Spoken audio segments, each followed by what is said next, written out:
三畳紀。恐竜が初めて地球に現れた時代です。じゃあ、この時代の王者は、やっぱり恐竜だったんでしょ？と、思いますよね。ところが、そうではないんです。今日の物語は、その意外な思い込みをひっくり返すところから始まります。三畳紀の本当の主役は、恐竜ではありませんでした。実は、今のワニに近い仲間たち。それが、この時代の本当の王者だったんです。恐竜はというと、その足元でひっそりと暮らす脇役に過ぎませんでした。数も少なく、体も小さい。誰の目にも止まらない存在だったんです。後に地球を支配することになる恐竜たちにも、こんな下積みの時代があったんです。誰にも注目されず、ただ生き延びるだけで精一杯の毎日。何千万年もの間、彼らはずっと、引っ影の存在でした。スターになるよりも、はるか昔。長い長い無名時代です。今日は、その意外な時代の物語を、じっくりお届けします。前回は、恐竜が生まれる前に起きた、史上最悪の大絶滅をお話ししました。生き物の実に9割が消えた世界。生態系はほとんど空っぽになりました。さあ、そのガラ空きの世界で一体何が始まったのか。約2億5000万年前へご案内しましょう。三畳紀の地球には今とはまるで違う大きな特徴がありました。すべての大陸が一つにくっついていたんです。その名もパンゲア。ギリシャ語で、すべての大地という意味です。地球中の陸地が、たった一つの巨大な大陸にまとまっていました。想像してみてください。海を渡らなくても、歩いてどこへでも行ける世界です。今の地図で言えば、アフリカも、南北のアメリカも、南極も、全部地続き。生き物たちは、この一枚の大陸の上を遮るものなく自由に行き来していました。一つにつながっていたので、世界のどこへ行ってもよく似た生き物ばかりでした。今のように大陸ごとに珍しい固有の動物がいるという世界ではありません。地球全体がいわば一つの大きな生態系。同じような顔ぶれがどこまでも続いていたんです。ただし、この超大陸の内側はとても過酷でした。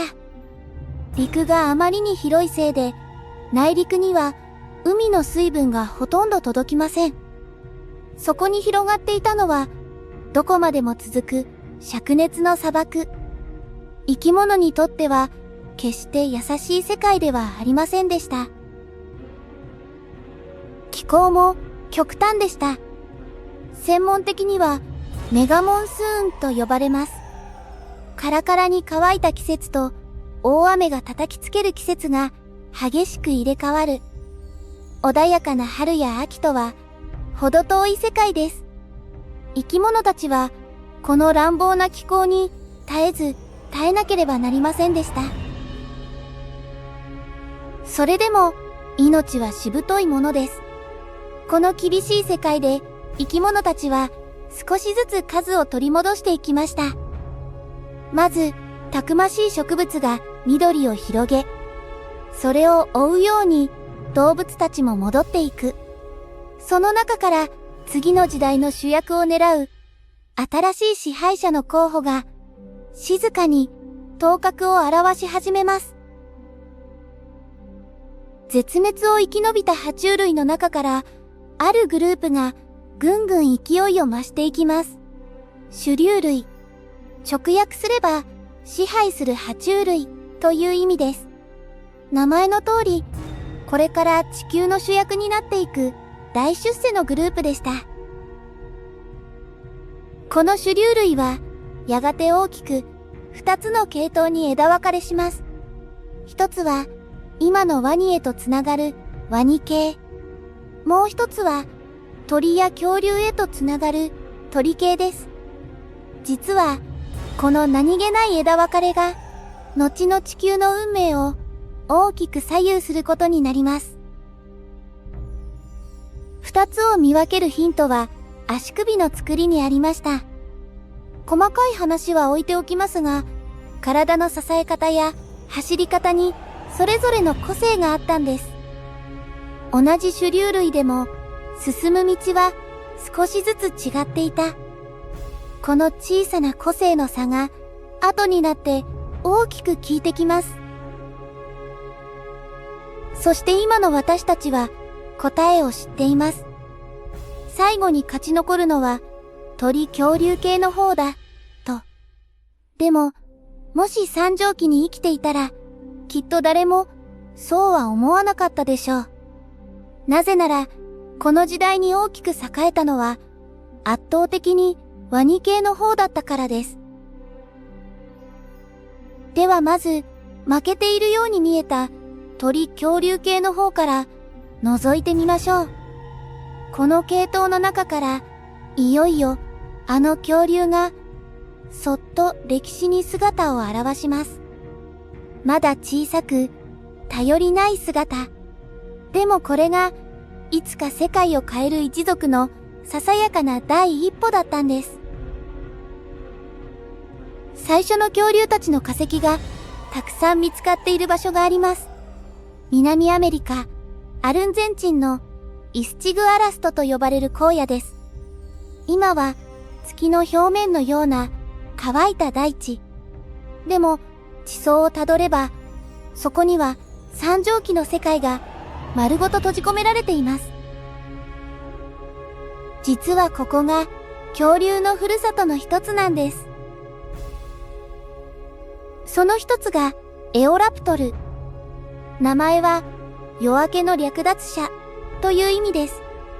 とはいえ、体長はたったの1メートルほど。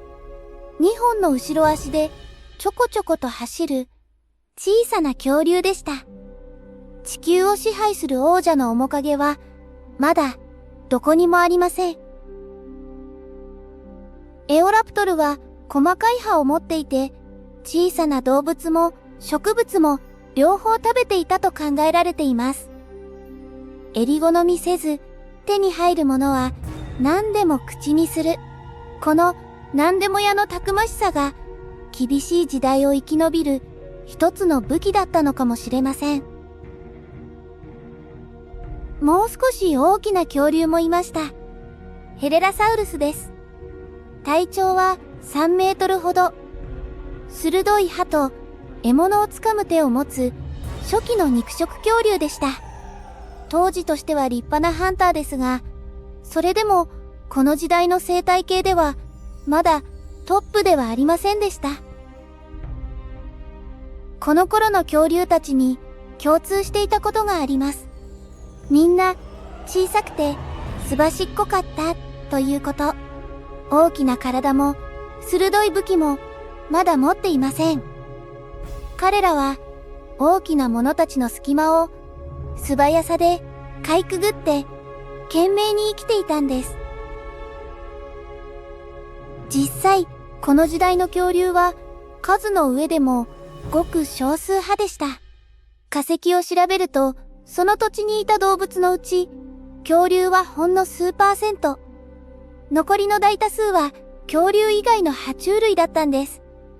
まさに脇役中の脇役といったところですね。ここでふと疑問が湧いてきます。そもそも恐竜って他の爬虫類と一体何が違うんでしょう。トカゲでもなくワニでもない。ではどこからが恐竜なのか。実はその境目にははっきりとした目印があるんです。少しだけその秘密を覗いてみましょう。恐竜の最大の特徴は、実は足のつき方にあります。ワニやトカゲは足が体の横から張り出していて、地面を這うように歩きますよね。でも恐竜は足が体の真下にまっすぐ伸びているんです。まるでしっかりした柱で体を支えるように。たったこれだけの違いと思うかもしれません。でもこれが大きいんです。足が真下に伸びていると体をしっかり支えられて、長い距離を効率よく歩ける。無駄な力がいらない分、スタミナも上がります。そして将来、とてつもなく大きな体を支えることもできるようになるんです。つまり恐竜は生まれた時から大きくなるための設計図をその体に秘めていたとも言えます。ただし、その才能が花開くのはずっと先のこと。三畳紀の恐竜たちはまだその力を十分には発揮できずにいました。理由はあまりにも手強いライバルの存在です。そのライバルこそ先ほどお話ししたワニ系の種竜類です。専門的には擬顎類とも呼ばれます。彼らは三畳紀の陸で実に多彩な姿に進化し、あらゆる役割を占めていました。草食から水辺のハンターまで。恐竜の付け入る隙はほとんどなかったんです。例えば、アエトサウルス。背中から尾までまるで鎧のようなトゲトゲの装甲をまとった草食のワニ系です。植物を食べながら身を固く守る。後の恐竜、ステゴサウルスやアンキロサウルスを何千万年も先取りしたような姿でした。